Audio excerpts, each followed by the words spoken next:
Hi there, and welcome to another one of my Hornet 6 videos.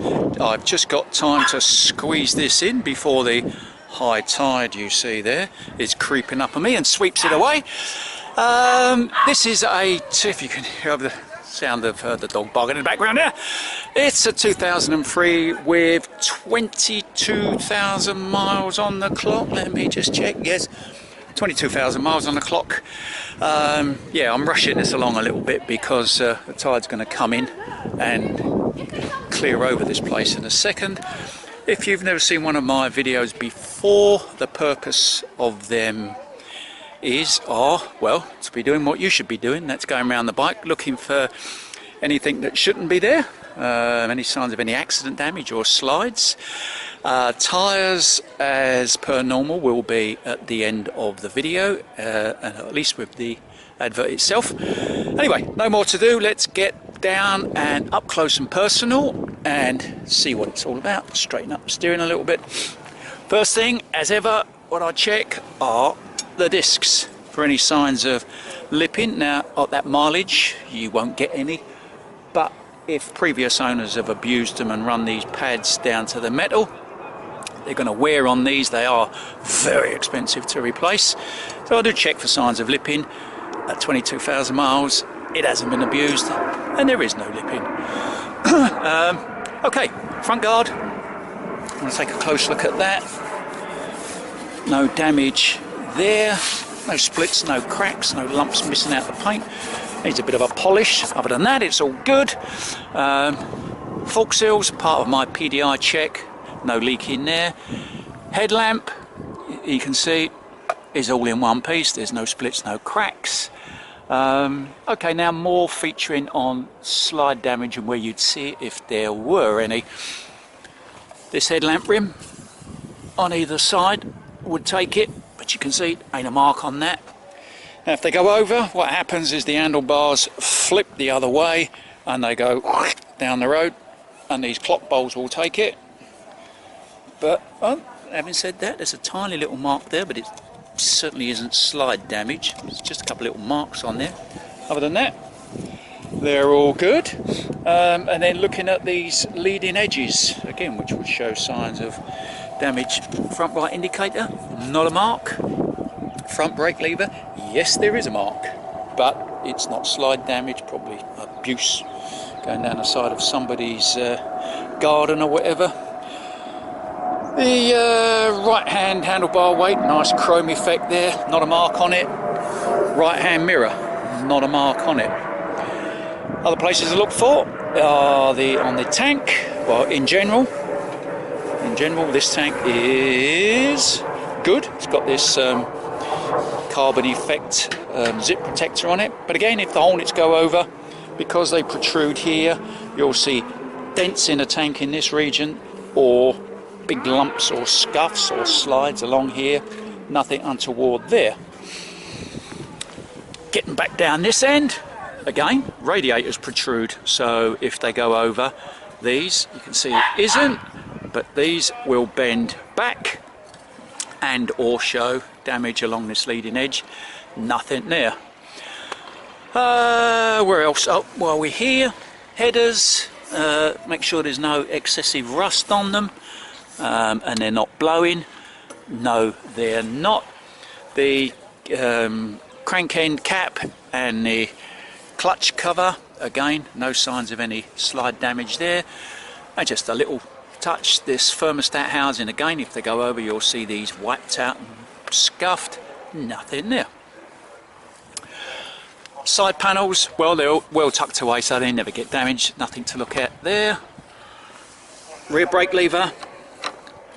Driver's peg, flip it up. Likewise with a pillion peg, flip them up. Look for any signs of any scuffs or slides. Nothing.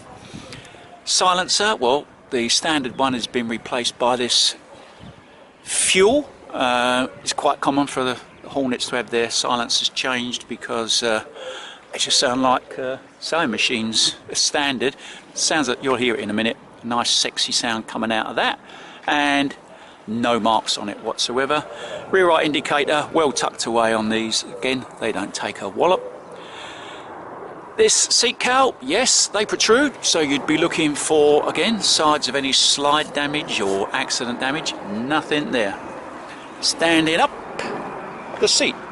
As they age, these things become brittle from the UV rays, and they tend to split or crack or pull back here. Nothing to talk about there. Grab rails are always out the way, so nothing to look at there. And then it's just me gobbing on with a mirror image on the other side, left hand side of the seat panel. That's okay. Oh, while I'm in it, I'm not going to grab it, but the chain and sprockets, obviously, that's important, but that's well greased up. But I have checked it, it does not pull back off the sprocket. And if you can see in there, the sprockets are not hooked. It is adjusted up okay, but again, it's well oily, so I ain't grabbing it. It's got this hugger on it. I mean, 50% of them have, or they've just got the standard chain guard, but this one's got a hugger on it. Now looking at the left-hand driver's peg, pillion peg, driver's peg, and the gear lever for any signs of any markings. Other side of the seat. Panel, left-hand panel, I say, they never get damaged. Engine cover, the alternator cover, you can still see the Honda written in it there. No damage to that. Left-hand side of the tank, again you can see, I wouldn't say it's as good as the day it was new, but nothing wrong with that there. Left-hand side of the radiator, nice and straight, not bent back, no markings on the edges. And just as we did on the other side, leading edge of this left-hand mirror, clutch lever, bar end weight, there's a tiny little mark on the top there.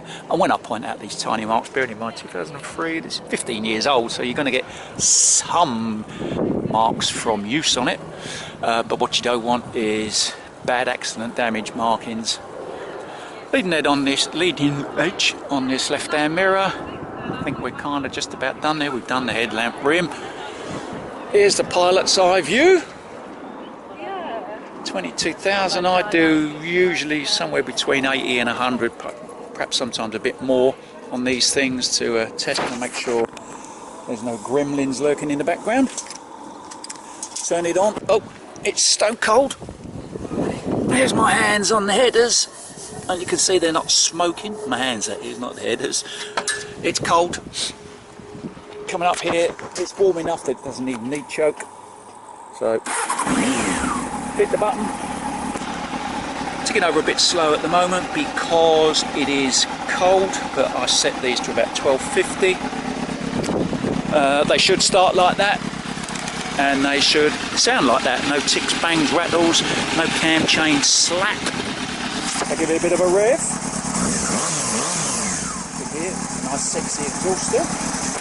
I'll turn it off because it'll just tick over like that all day if I leave it. I'll take a few steps back and say thanks for watching. Hope you enjoyed the movie, your popcorn, your custard creams, whatever it was you was dipping in your tea, and have a nice day.